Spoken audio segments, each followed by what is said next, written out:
Transaction event को हम क्या करते हैं, जर्नल एंट्री में पास करते हैं ना। क्या यहाँ पे पास करते हैं अभी हम? ट्रांजैक्शन समझ में आया तो आप क्या करोगे, जर्नल एंट्री पास करोगे ना। अब ट्रांजैक्शन इन इवेंट को देख के समझ में आ रहा है, ओके ये सेल्स ट्रांजैक्शन है, आपको देख के समझ में आ रहा है ना, ये सेल्स ट्रांजैक्शन है, ये परचेस का ट्रांजैक्शन है, असेट परचेस का ट्रांजैक्शन है, असेट सेल का ट्रांजैक्शन है, बैंक का लोन लिया है, क्रेडिट कार्ड का पेमेंट किया है। तो ट्रांजैक्शन देख के पहले ट्रांजैक्शन क्या हुआ आपको समझा। मान लेता हूं उसका वाउचर या कोई ना कोई रिकॉर्ड है, रिकॉर्ड बन चुके हैं।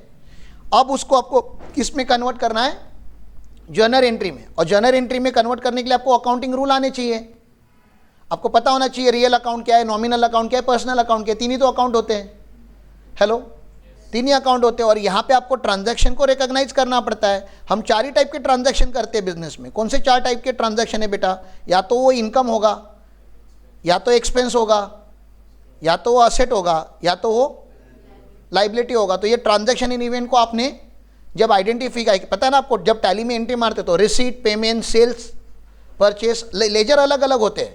तो आपने income, expense, asset, liability, direct expense है कि इनडायरेक्ट एक्सपेंस है, वो लेजर क्रिएट करना पड़ेगा ना आपको। तो ट्रांजैक्शन को जब समझोगे तो उसके हिसाब से लेजर क्रिएशन होगा, और ऑलरेडी क्रिएटेड लेजर होगा तो उसको आइडेंटिफाई करके आप वहाँ पे एंट्री मारोगे। और एंट्री मारने के लिए आपको 3 ही नियम पता होनी चाहिए, रियल अकाउंट, पर्सनल अकाउंट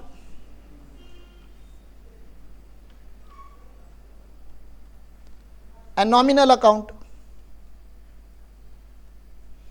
ये ज़्यादा कंफ्यूज कर रहा हूँ क्या मैंने क्या बोला? ट्रांजैक्शन इन इवेंट को आपने समझ लिया, आपको नहीं समझ रहा है तो वो मालिक से बात किया, ओनर से बात किया, अकाउंटेंट से बात किया, जो भी है, जो भी बंदा वहाँ पे इन्वॉल्व है उससे बात करके आपने समझाया, आपके सीनियर से बात किया, क्योंकि आपका सीनियर वो क्लाइंट बहुत दिनों से हैंडल करता है तो ही अंडरस्टैंड दैट बेटर।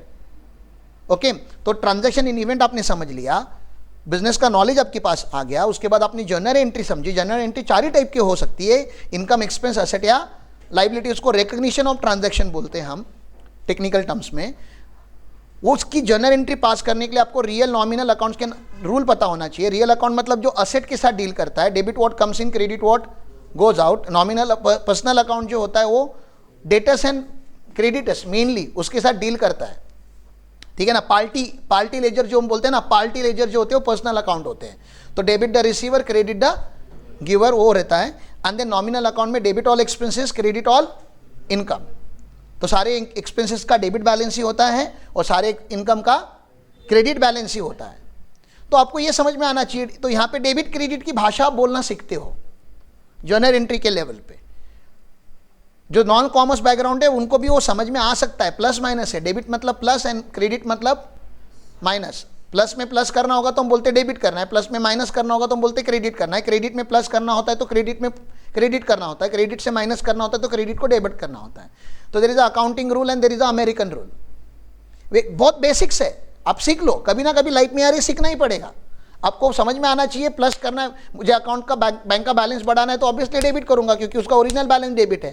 बैलेंस बढ़ाना है तो फिर से डेबिट करना पड़ेगा। मेरे को किसी को 1 लाख रुपया देना था, 20,000 मैंने दे दिया तो लाइबिलिटी कम करनी है, लाइबिलिटी का बैलेंस क्रेडिट होता है। अब मैं डेबिट करूंगा तो ही तो लाइबिलिटी का बैलेंस कम होगा, क्रेडिट को क्रेडिट करूंगा तो लाइबिलिटी का बैलेंस बढ़ जाएगा। तो आई अज्यूम कि you know, because I am teaching you auditing, तो I understand that you know the accounting. नहीं पता तो पता कर लो, फिर अकाउंटिंग का मॉड्यूल अलग से रिकॉर्ड होगा, लेकिन अभी मैं ऑडिटिंग के मॉड्यूल पे है। मैं बता रहा हूं कि ये सब पता होना चाहिए एज अ ऑडिटर आप लोगों को। तो first we talk about records, now we are talking about entries. Entry मारने के टाइम पे बहुत इंपॉर्टेंट कॉलम जो होता है जिसको आप बहुत लाइटली लेते हो, that is narration. Every entry has some explanation. What is narration? Explanation about the entry. आप क्या करते हो, वो जो बैंक स्टेटमेंट में जो कुछ नंबर लिखा होता है उसको सिंपली कॉपी करके पेस्ट। कुछ लोग तो वो भी नहीं कर रहे, उतना भी मेहनत नहीं कर रहे। अरे बाबा, नरेशन मतलब उसको पूछो तो सही कि ये क्या है। रेंट होगा तो देखो ना, rent for the March month, rent for the April month, salary for the March month. समझ में आ रहा है ना कौन से महीने का सैलरी दिया।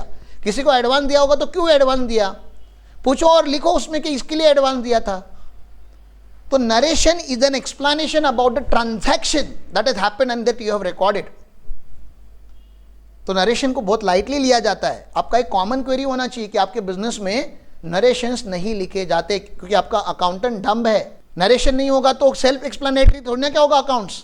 कोई भी हम अकाउंट्स का एक एक ट्रांजैक्शन थोड़ी ना क्या पूछने जाएंगे अकाउंटेंट को। अरे नरेशन देख के हमको समझ में आना चाहिए वो क्या है। क्लियर है?